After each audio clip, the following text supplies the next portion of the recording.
What's going on, people? We are Tottenham TV here, back here for another player ratings video. We've got Slav back in the hot seat finally after a few weeks off. How you doing, Slav? Welcome back. Thank you. How are you? Yeah, not bad, mate. After that win last night, it was a hard-fought victory. Like since I've been gone, we've turned into the best team in the country. Look, it was a hard-fought victory last night. It wasn't a game for the neutral, was it? I mean, it was a piss-poor game at the end of the day, but I think that no, go on. Getting over the line, 3 points was the most important thing. Exactly. I just think I'm not talking about winning the league. However, you look at the Liverpool team that won the league last year, and some games they blew teams away, but some games they were like that. I think the majority of their games they were getting over the line. Most of them. I think you just got to take your chance when it comes and be solid at the back, and I think that's exactly what we were. I don't think anyone, even the players, the manager, the staff, expected us to go and win 4-5-0 there. Not many teams do. They hadn't won a game yet this season. They'd only got a point, and they probably were up. You could see Burnley were up for it, and I thought we dealt with their threats relatively well. And obviously buzzing to come away 3 points. Monday night. It was massive to win yesterday. Yeah, absolutely massive. Especially with all the other teams dropping points as well. I just thought the mentality was right from the start. The performance wasn't the best, but it wasn't poor. Does that make sense? No, we weren't bad. Sense, we weren't poor, but they worked hard. They just kept going. They kept plugging away until we could just find one small chance. Yeah. I think that was our first shot on target. For I think they were sort of happy to let Burnley have the ball, knowing that they weren't going to do much with it. And then if we could just get one chance and then just sort of, just soak up the pressure. Having said that, we had a lot of possession last night and didn't do much with it. And then Burnley were the ones actually. I've sort of just contradicted myself saying we did have more, but Burnley the ones with the attempts on goal that weren't really doing much. You know what I mean? When we didn't have the ball and they did, we weren't sort of in their face. It was like intense pressure. It was sort of like go and have the ball, pass it around. It was patient pressure, just waiting for an opening. Yeah, so I think the players did really well. Obviously got to see, albeit a minute of Joe Rodon, which was nice. I thought the substitutes from Jose were bang on. And I mean, can't complain with 3 points and a clean sheet at Turf Moor, can you? So. Exactly, especially as the last two times we've been there, it was a 1-1 draw and lost 2-1 as well. So yeah, exactly. Beating some old demons. I don't think we've beaten them at their place in a while. So. Yeah, that's it. Two and a bit and years. Obviously, we drew at Wembley with them. Yeah, we beat them 5-0 at Tottenham Stadium. But look, let's get into the ratings. Let's start off with Hugo Lloris. We gave him a 6. With all the actual attempts that Burnley had on goal, they didn't really trouble Lloris. I think he was into one big save. He made 4 saves in total, but it was a pretty quiet night for Lloris, wasn't it? Yeah, I want to give him a really good shout out for the 2 corners he claimed right at the end. Yeah, 100%. Superb goalkeeping. Yeah. That's exactly what you need at that point of the game. And they're a big side. And that was massive to claim those. That's what you want as a back four, to see your goalkeeper coming to claim those. So I think 6. He could have got if he made more extravagant saves. He could have got a higher rating, but he didn't have too much to do with those. He kind of did what was needed to be done. Yeah, he did his job. Yeah. Let's move on to Ben Davis. We gave him a 5. My brother was making me laugh last night, calling him boring Ben for 90 minutes. Look, on the back of a really good performance in the Europa League for Ben Davis, he played yesterday. I thought that he was actually getting up on the left-hand side really well, but he was lacking in quality to get the ball into the box. What did you make out of Ben Davis' performance? It's a difficult one. He's not Reguilon, is he? That's the thing. I thought the game was crying out for Reguilon. Yeah, I understand why he played. Yeah, I understand the decision to play him. I sort of actually agree with the decision to play him. You also got to keep your players happy in rotation. He played 90 minutes last game, and so obviously he probably won't play this for the rest of the week. But I thought he did okay defensively. I thought he did quite well. Yeah, he's just so slow. There was one point where he just tried to get out to close a cross down, and he just looks so slow. Doesn't really offer as much going forward, but he does his best. I felt that he actually got up on the left-hand side better than Doherty got up on the right-hand side, but he just lacked exactly. It's just poor. He just lumps it in the box. It's frustrating. I think he actually would be a better centre back than a left back. I agree with that. Left-hand side, he played brilliantly there on Thursday night. So it's tough, but I think he did his job okay, and I think that clean sheet. Yeah, can't complain. Let's move on to Matt Doherty. We gave him a 6. I thought it was a mixed bag from mediocre Matt. Yeah, I thought it was a mixed bag from him, to be honest. I felt that he put one really good cross in the box that we really should have got on the end of, but he's getting beaten defensively way too easily. And he's getting caught in possession way too easily. He looks unfit, and he looks very slow. I don't remember him looking this slow in a Wolves team. And people will say, "Oh, he played in a 5." Doesn't matter. You still, it's not that big of a difference playing in a 4 and a 5. You're just playing 5 yards further up. Well, I think if you're in a back 5, you've got a lot more protection behind you, so your defensive game doesn't matter as much. That right channel, but surely when you're a 28-year-old right back, you've played in a 4 at some point. Yeah, well, he plays there for Ireland. Exactly. You know what I mean? Yeah. So I don't really. I think it was a mixed bag. I think it was a mixed bag from Doherty. I haven't been impressed since he's joined, though. I really haven't. I thought his performances have been gradually, very, very slowly getting better, but it's still not good enough. Aurier still got the shirt for me. Yeah, no, I agree. The one thing he doesn't, I don't think he gives away free kicks like Aurier does, but he doesn't. There's no marauding right hand side run. Yeah, he doesn't go. He loves going on the inside as well. He doesn't go on the outside. He's got a nice delivery into the box. I'll give him that. He's got a good delivery. But he wasn't great last night. There was one moment where he tried to sort of turn. He had his back to goal. And he tried to turn away from he's just been caught in possession and they almost scored. And that was like, really? There was a moment as well where he got just completely done. Oh, by Charlie Taylor. I think it was Charlie Taylor, yeah. It was just like he just went by. And Taylor's not exactly the fastest either. It was poor. But but I thought he was better than Davis, slightly.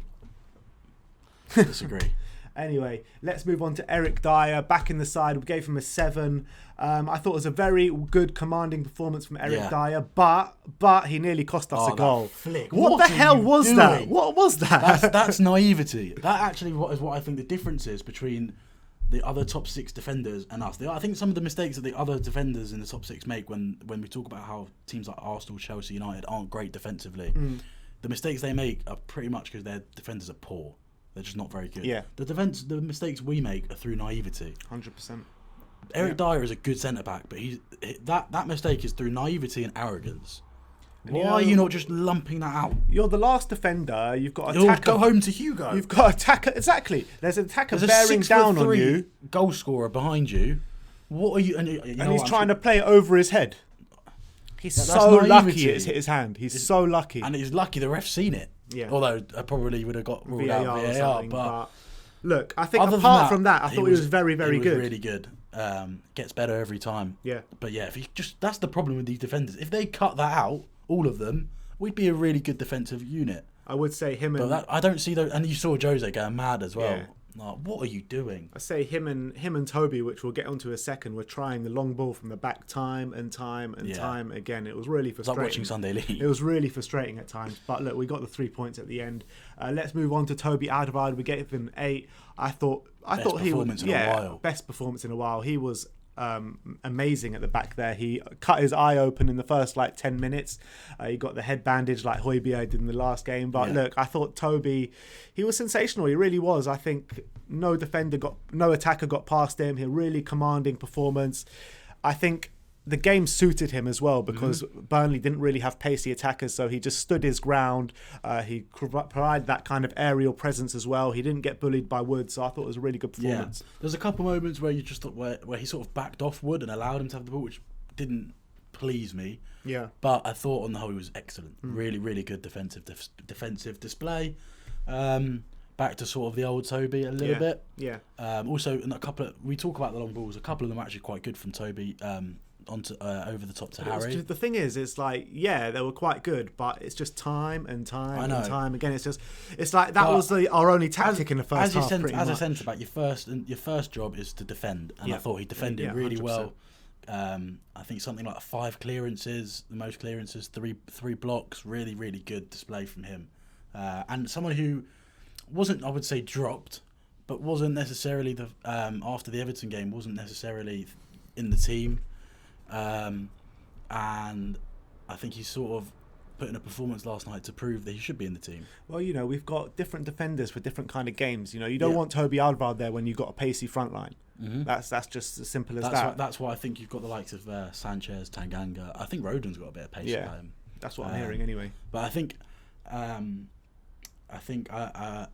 Burnley sort of were expecting Sanchez to start and we're going to target him for his aerial. It wasn't even on the bench. Lack of aerial ability, and I think that then obviously he didn't play. Sort of, they were like, oh. I thought Dyer and Toby were the perfect partnership for yesterday's game. I actually thought that he might have gone with Rodon just for the height. Yeah, I thought that as well, but it's tough to stick him in first game against Burnley. I think Rodon plays against Brighton this weekend. Really? I think so. What, as a 2? Potentially. I think it's going to be Dyer and Rodon this weekend. They've got big boys at the back as well, Brighton. They played with like 3 8-foot centre halves. Yeah. Lewis Dunk is back as well, isn't he? It's 3 games. Oh, it's 3 games, yeah. So if it's 3 games, he's out. If it was 1, then no, I think it is 3 games. Well, anyway, let's talk about this game. Yeah, anyway. sorry. Pierre-Emile Hjbjerg, we gave him a 7. It wasn't his best display, but what I would say is that he does such a good job for the team. The general, exactly, that midfield general. He's in there just causing problems for the Burnley midfield all the time. Always looking to make a challenge, always looking to intercept the ball. Yeah, there were moments where he kind of gave the ball away sloppily, but I thought in those last 20 minutes for us, he was an absolute animal. Yeah, and I thought he won won the ball back that led to the corner, that led to the goal. His leadership quality, he just gets about. I actually love him. Yeah, I really love him. He's everything game by game. He's everything every team needs in a midfield. How long have we been crying out for someone like him? He's better on the ball than everyone thought he was. And then I was thinking about it last night. Southampton played good football. Mm-hmm. Last season, this season, they've whether they get results or not is beside the point. They play nice football. They try to, yeah. They try to play nice football, and he was part of that midfield. So you think, okay, so he must have something about him on the ball, and he does. Do you remember the Son chance last night? He goes through, great tackle by the defender. Yeah. That came from Hjbjerg's line-breaking pass to Ndombele and onto Son. So I think on the ball he's excellent. He's always showing for the ball. He's always talking to players. And he wasn't brilliant last night, but he was solid. I think his distribution let him down a tiny bit last night. But I think the problem we've had is when players have had in the past bad days at the office for us, or they weren't at their best, they were bad. Yeah. Whereas he wasn't at his best last night, but he was still effective. He wasn't at his best, but we couldn't have won that game without him. Exactly. He was still effective. Mm-hmm. So I really love him. I think he could be a captain for us. I know. I mean, it's such an upgrade on Harry Winks there. I mean, you know what I mean? I think we could be seeing the end of Harry Winks' could be Tottenham career. We'll see about that. Let's move on to Musa Sissoko. We gave him a 7. Yeah. I thought it was a really good display from Musa. On the ball, I don't think he was that great, but off the ball is where he made his money last night. I think he'd have been a bit braver on the ball. Yeah. Kept going backwards, kept trying to play in the simple 5-yard pass. But what a great job he did off the ball. I mean, protecting either channel. He was just the busybody there, covering every blade of glass. I owed him a big thank you at the end of that game. Yeah. But look, a couple of great tackles. A lot of great tackles, a lot of great interceptions. I mean, the guy was covering every blade of grass last night. Off the ball, I mean, we couldn't have done without him last night. I really believe that. Yeah, he's a great player to have. I think a lot of teams would probably sit there, and if you probably said to other top 6 teams you could do with a Sissoko, they'd probably laugh. But the fact is, they could. It's like you said, it's his work off the ball. It's his energy. It's his fitness. And he's quick when he gets going, isn't he? He is. And he's physical, he's strong. I mean, he doesn't know how to mark people from a set piece, but other than that, he's really good.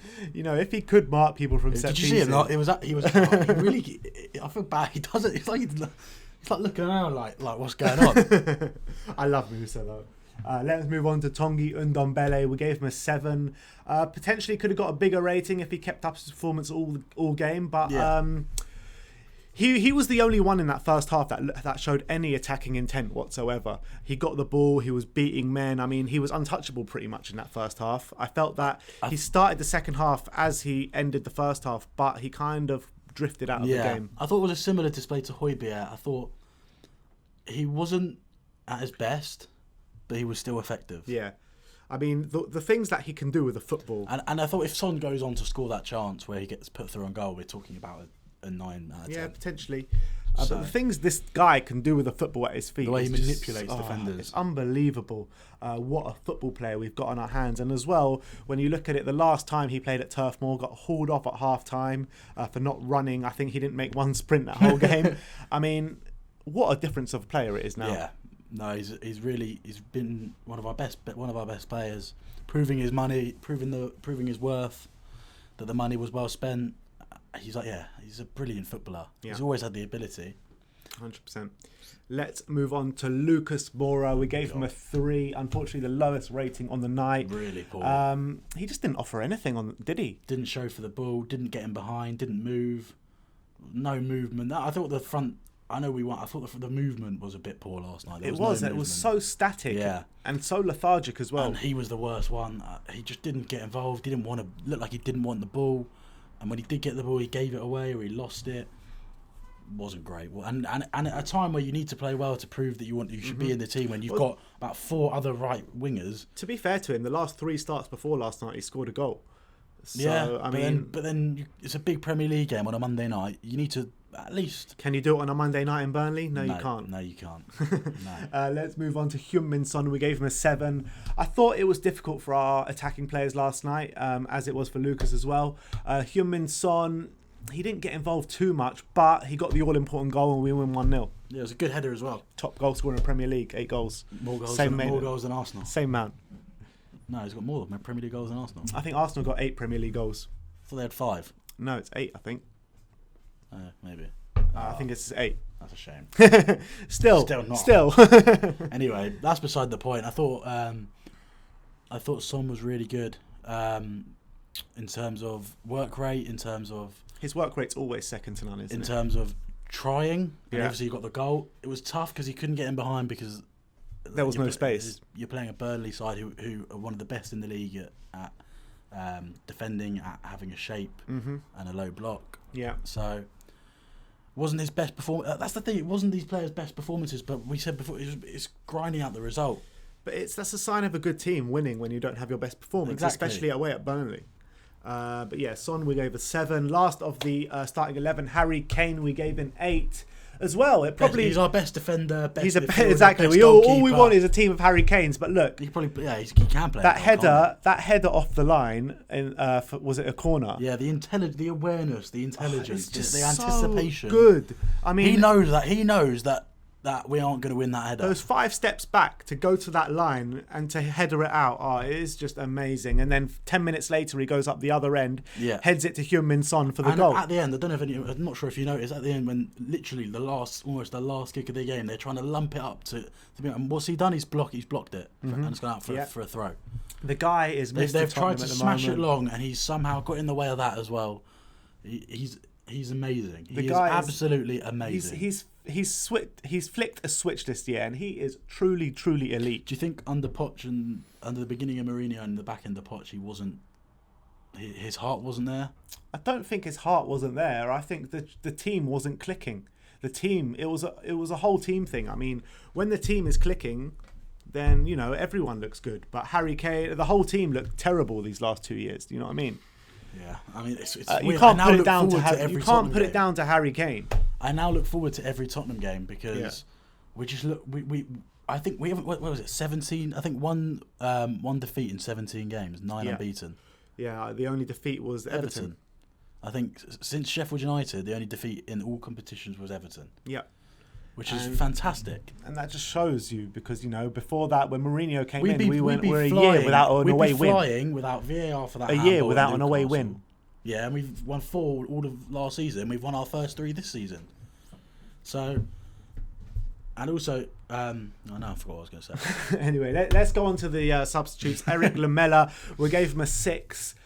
He came on for Lucas Moura quite early on in the second half.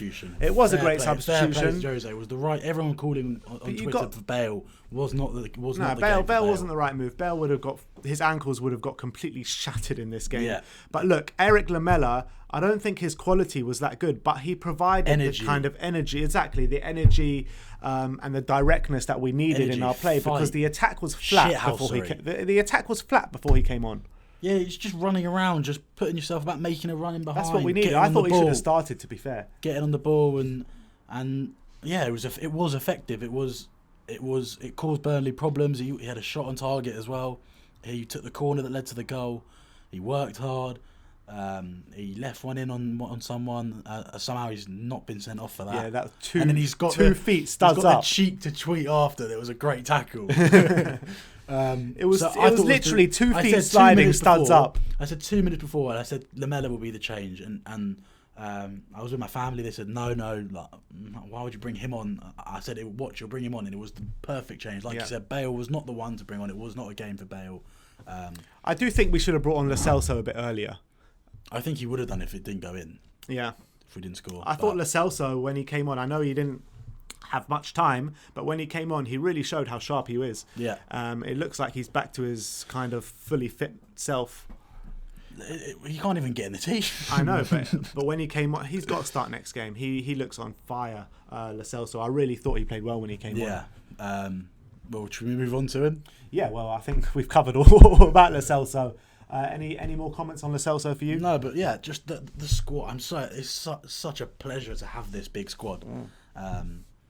I'm really excited. I really am. I mean, we'll probably lose now, but I've said that, but I am really excited. I mean, it's so important now to win these next 2 Premier League games with these massive games coming on after that. Yeah, it was Brighton and West Brom. Brighton, West Brom, then we got Chelsea, City, Arsenal. Got to take 6 points. And finally, Joe Rodon made his debut in the last final minutes. Gave him a 10. Clean sheet. Did he even touch the ball? I'm not sure. No, he didn't. But he looks big. Yeah, big. I really hope Joe Rodon starts next game. But let's talk about Jose Mourinho. When the lineup was first announced, what did you make of it? I understood the decisions he made. It wasn't a case of complaining. It was sort of a case of just understanding. Do you feel that we showed Burnley a bit too much respect last night? Yeah, but I think you have to. I think if you show them a lack of respect, then it can. Yeah, but there's a balance. I'm saying too much respect. You know what I mean? But then who would you? But then you start. I just think that if I had a bad feeling if we did go to attacking, we would have been caught. A lot of people say that Lo Celso should have played against Sissoko. I think they were proved wrong last night with the work Sissoko did on the pitch. I think if Sissoko doesn't play, we don't win.